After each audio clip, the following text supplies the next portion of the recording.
안녕하세요. 땅끄부부입니다. 정말 많은 분들이 뱃살 때문에 고민이 많아요. 저도 사실 예전에는 아무리 그날 많이 먹고 폭식해도 저녁에 칼소포 운동하고 자면 그래도 다음날 뱃살이 막 튀어나오진 않았는데 요즘에는 먹으면 먹는 대로 뱃살로 다 가는 기분이에요. 이게 나이가 들면서 한 해 한 해가 갈수록 더 그래지는 것 같아요. 저도 그래서 이 뱃살이 너무 미웠는데 어느 순간에서부턴가 그냥 내 배랑 함께 사는 친구다 이 생각으로 뱃살이랑 함께 하고 있어요. 사실 우리가 이 뱃살을 너무 미워만 하는데 이 뱃살이라는 애는 우리 몸에서 꼭 필요한 부위예요.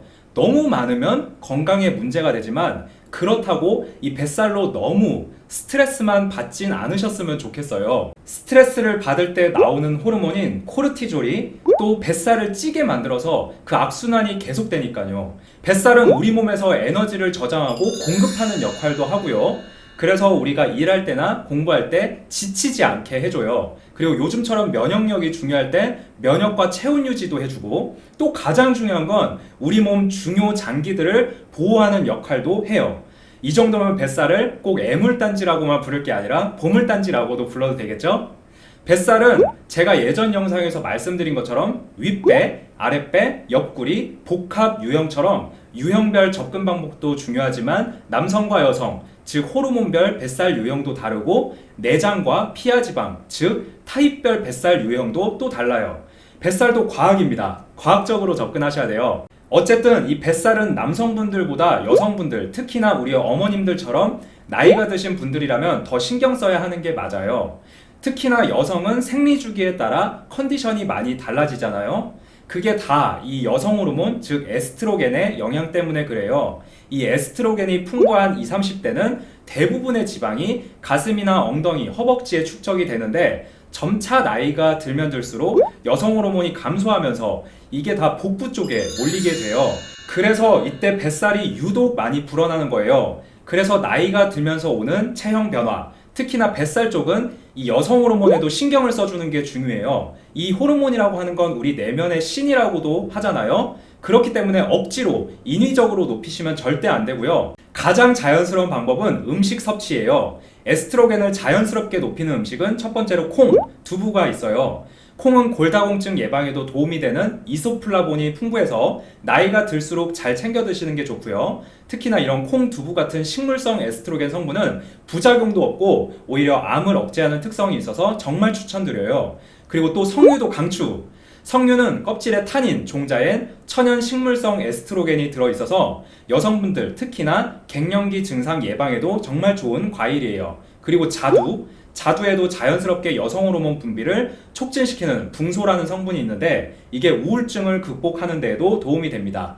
이거 지금 다 메모해 두시고 장 볼 때 꼭 장바구니에 담아두세요. 아시겠죠? 두 번째는 바로 이겁니다. 제가 남성분들과 여성분들, 특히나 뱃살 유형이 조금씩은 다르다고 말씀드렸죠? 대부분의 남성분들은 내장지방 유형이 많고요. 그리고 반대로 여성분들은 피하지방 유형이 많아요. 흔히 우리가 말하는 똥배라고 부르는 말랑말랑하고 축 처진 뱃살은 피하지방이고요.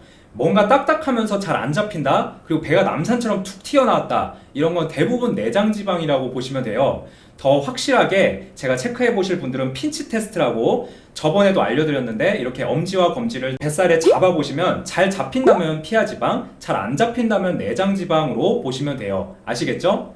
그래서 이 남성분들에게 가장 많이 나타나는 내장지방 유형은 식이요법이 가장 중요합니다. 폭식, 야식, 간식, 이 식이삼형제는 피해 주셔야 하고요. 당연히 음주도 될 수 있는 한 줄여 주셔야 해요.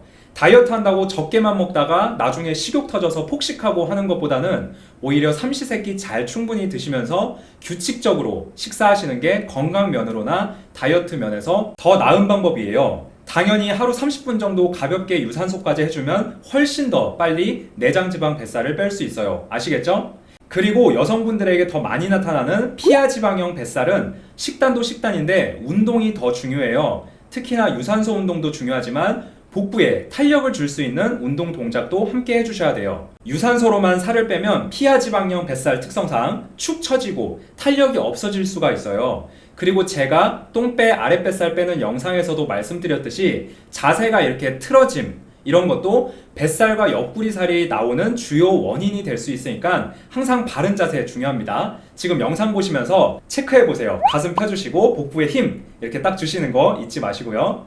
그리고 마지막으로 남성, 여성, 내장, 피하 지방 다 할 것 없이 뱃살 빼는데 가장 중요한 포인트가 있습니다. 잘 들으셔야 해요. 뱃살을 찌게 만드는 호르몬에는 여러 가지가 있는데 그 중에서도 인슐린이라는 애가 있는데 그중 뱃살의 원인 끝판왕은 이 인슐린 저항성이에요. 인슐린 저항성은 쉽게 말해서 우리 몸에 필요한 에너지원인 포도당이 들어와서 잘 대사가 되지 못하는 상태를 말하는데 그 저항성이 커지게 되면 당뇨병이 오거나 여러 가지 심혈관 대사 질환들까지 오게 돼요. 뱃살이 튀어나왔다는 건 인슐린 저항성이 커졌다는 한 가지 증거가 되기도 하는데 그래서 뱃살이 건강의 적신호라고도 하잖아요. 이 인슐린 저항성을 유발하는 원인에는 여러 가지 복합적인 원인이 있는데 운동 부족, 과도한 탄수화물 섭취 등이 있어요. 어차피 이 영상을 보시는 분들은 저희랑 운동 꾸준히 하시는 분들이니까 오늘은 운동보다도 식습관에 대해서 제가 말씀을 드릴게요. 특히나 이 인슐린 저항성을 높이는 가장 최악의 음식은 설탕, 즉 당, 더 나아가서 정제 탄수화물이에요.